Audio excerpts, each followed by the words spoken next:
she said. When he calls me wifey, it's just an inside joke.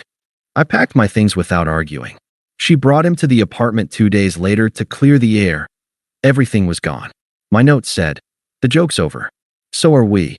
Hey viewers, before we move on to the video, please make sure to subscribe to the channel and hit the like button if you want to see more stories like this. Thanks. I, 29M, thought my girlfriend, 27F, and I were building something real. We met 3 years ago through mutual friends at a casual get-together in the city. Emily was vibrant, always the center of attention with her quick wit and infectious laugh. I was the steady one, a software developer with a predictable routine, but I made sure to show up for her in ways that mattered.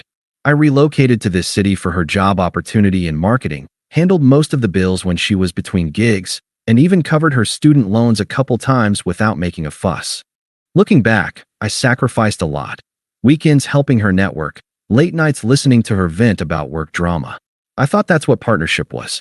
But cracks started showing about 6 months ago.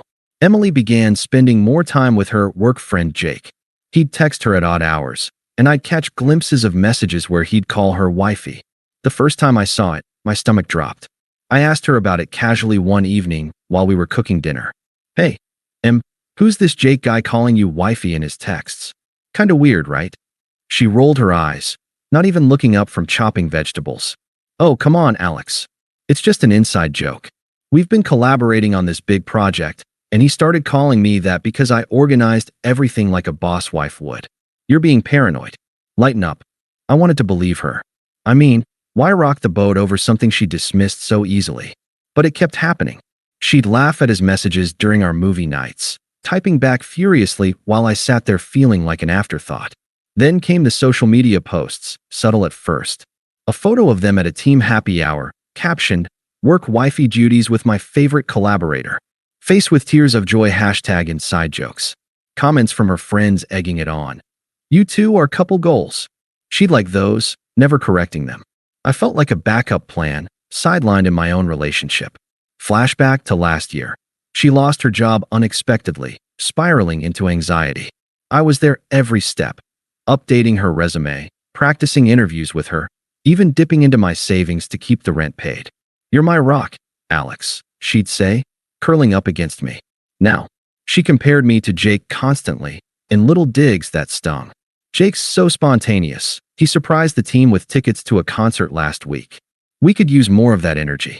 Or, "Why can't you be more fun like him? All you do is code and chill." It built up, this emotional abandonment. I'd come home to an empty apartment more often, her out networking with him. One night, I found a receipt for a fancy dinner for two, places we never went because we're saving. When confronted, she shrugged. "Client meeting. Jake knows how to close deals." But the lies piled on. Mutual friends mentioned seeing them looking cozy at bars. I was loyal to a fault, committed despite the red flags, but the disrespect gnawed at me. I deserved better than being her safety net while she chased excitement elsewhere. The turning point came when I overheard her on the phone with her sister. "Alex is great, but Jake just gets me. Calling me wifey is our thing. It's harmless fun." Harmless? It felt like a punchline I wasn't in on. I sat with that confusion for days, questioning if I was overreacting. The unfairness hit hard. Why was I pouring everything into us while she treated me like an option? It all came to a head one Friday evening. I'd just gotten home from a long day at work, looking forward to our usual takeout and unwind. Emily was already there, pacing the living room with her phone in hand. She looked up when I walked in, her expression a mix of defiance and smugness, like she'd rehearsed this. "We need to talk, Alex," she said, crossing her arms. I set down my bag, sensing the shift. "Okay, what's up?" She sighed dramatically, as if I was the one burdening her. "Look, I've been thinking a lot. Us, it's not working for me anymore. You're stable, sure, but I need more excitement, more passion. Jake and we've gotten close. Really close." My heart sank, but I kept my face neutral. "Close how? Don't play dumb. You saw the texts. The wifey thing? Yeah, it's more than a joke now. We've been seeing each other for a couple months. He makes me feel alive, Alex. With you, it's just routine. Comfortable, but boring. I deserve someone who challenges me, not someone who plays it safe all the time." I stood there, processing her words. The cruelty hit like a wave, dismissing our life as boring after everything I'd done. But I didn't yell or beg. So you're choosing him? She nodded, a smirk tugging at her lips like she was proud of her decision. Yeah, I am. And honestly, I think it's for the best. You'll find someone who's okay with your whole, predictable vibe. Jake's taking me on a weekend trip next month. Spontaneous, you know? Something you'd never do. Her justifications twisted like a knife. Predictable? I moved here for you. I supported you through unemployment, paid for everything when you couldn't. And this is how you repay that, by cheating and calling it excitement? She waved a hand dismissively. Oh, please, don't make this about money or favors. That's not love, that's obligation. Jake doesn't keep score like that. He just gets it. And the wifey nickname? It started as fun, but now it feels right. We're moving forward. You should too. I felt the confusion swirl. How could she twist our history into something toxic? Her logic was hypocritical.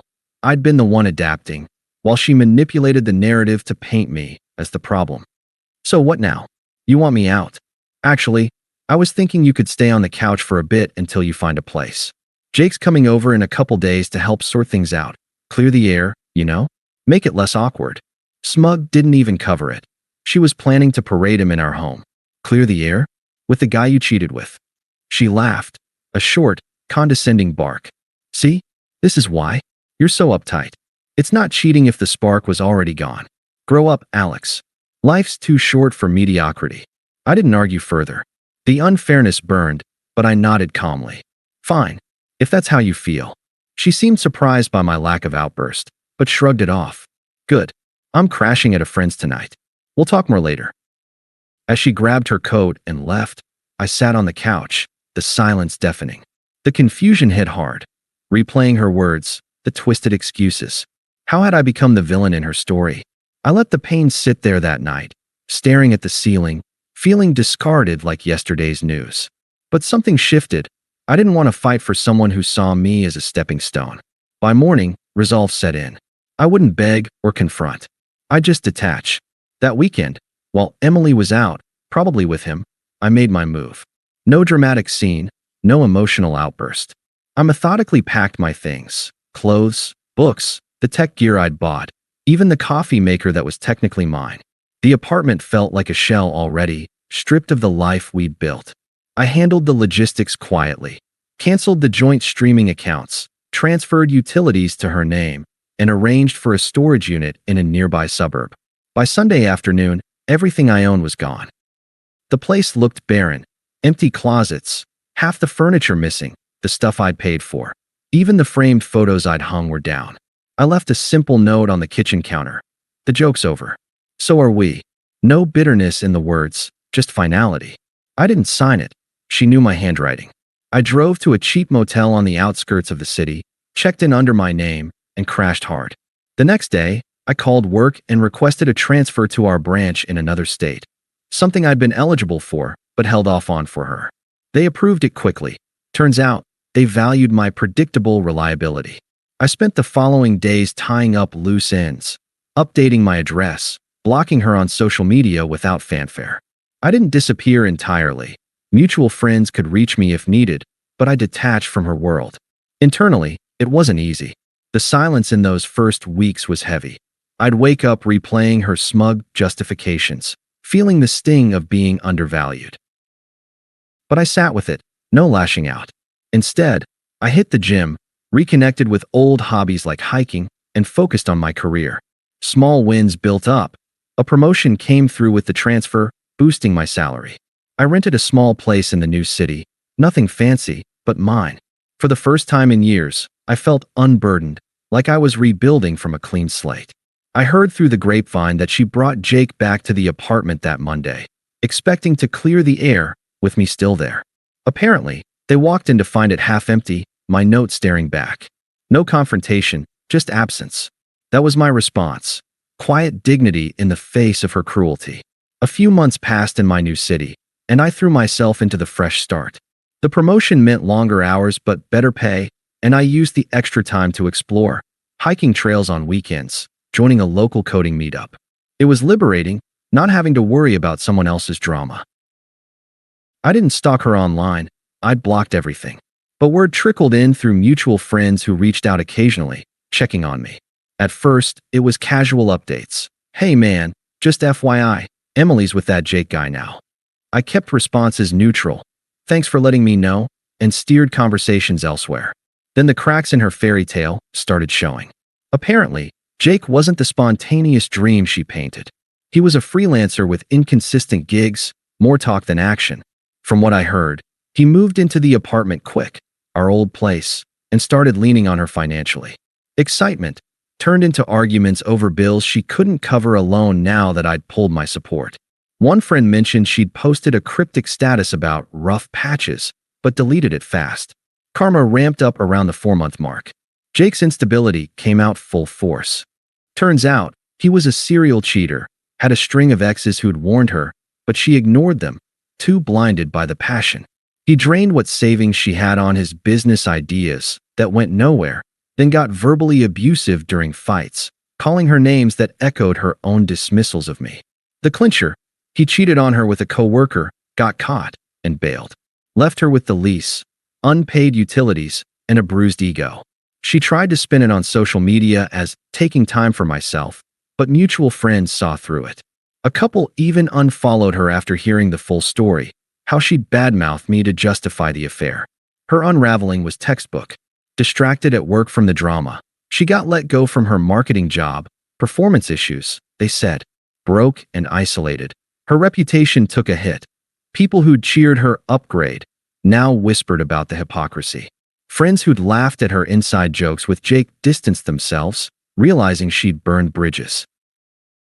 I got a message from one. Dude, she's a mess. Regrets everything.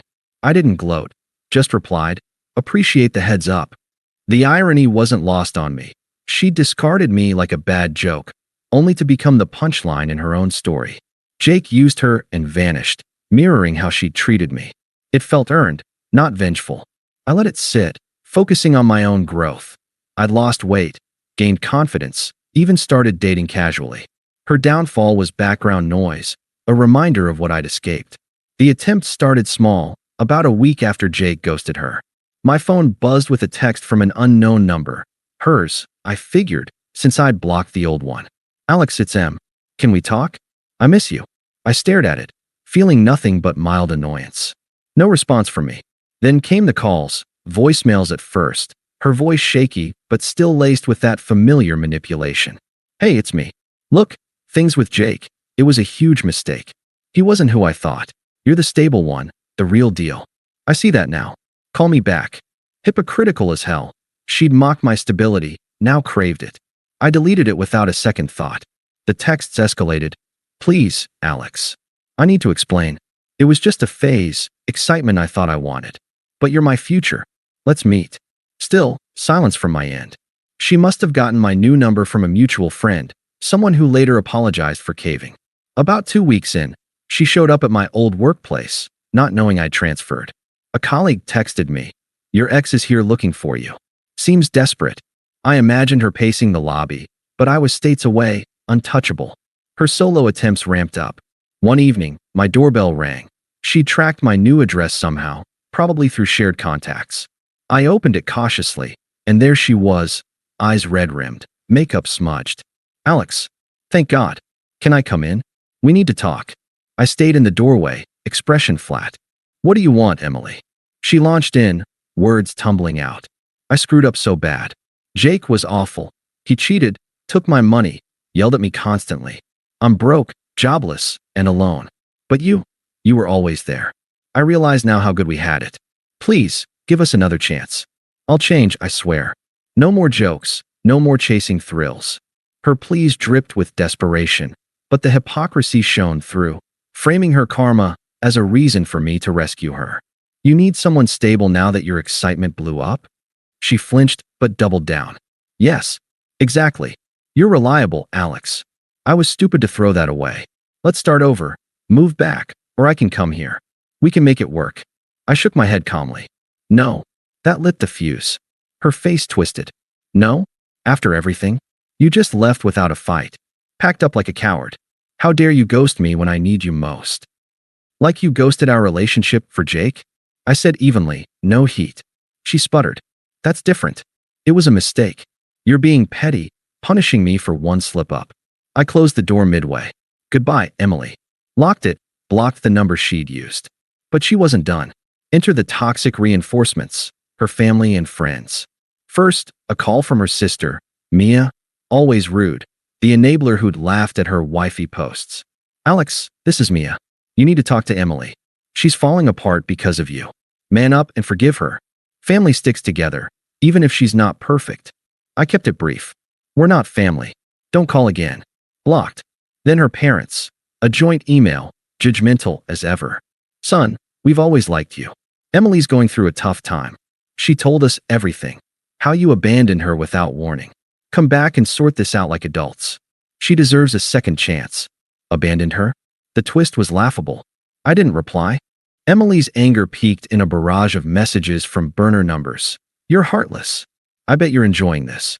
Well, screw you. You'll regret it when I'm back on my feet. Then, pathetically, back to begging. Please, Alex. I have nowhere else to turn. I sat with it all, the escalation confirming her true colors. No confusion left, just clarity. I'd evolved past her chaos. The final nail came at a mutual friend's wedding 8 months later. I'd debated going. Old circle, potential drama. But it was a close buddy, so I flew back. By then, I was thriving, solid in my job, hitting the gym regularly, and seeing someone new. Her name was Sarah, kind, ambitious, the opposite of Emily's games. We clicked naturally, no inside jokes at my expense. The ceremony was beautiful, but the reception buzzed with whispers when Emily showed up. She looked worn, thinner, forced smile. Friends had filled me in, still unemployed, crashing with her parents, reputation in tatters after Jake's mess leaked. She spotted me across the room, eyes widening as Sarah and I danced. Later, she cornered us at the bar, desperate edge in her voice. Alex, can we talk? Alone. Sarah squeezed my hand supportively. I nodded her off politely. No need. What's up? Emily glanced at Sarah, jealousy flashing. Who's she? My girlfriend, I said simply. She swallowed hard. Look, I see you're doing well. That's great. But I've changed. Jake destroyed me. Abusive, cheating liar. I'm in therapy now, fixing myself. We could try again. You were always the one.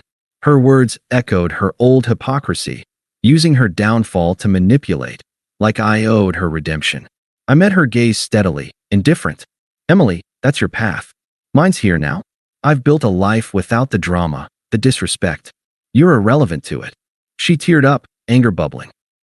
Irrelevant. After 3 years? You're cold. I thought you cared. I did. Once. But you made your choices. Good luck with yours. I turned back to Sarah, who smiled warmly. Emily lingered a moment, then stormed off, muttering to a friend who shot me an apologetic look. The reversal was stark. Her desperate, me upgraded and at peace. Friends whispered about her scene, solidifying her isolation. As Sarah and I left early, I felt complete, free, evolved. Thanks for watching. Make sure to subscribe to the channel and hit the like button. What do you think about this story? Share it in the comments.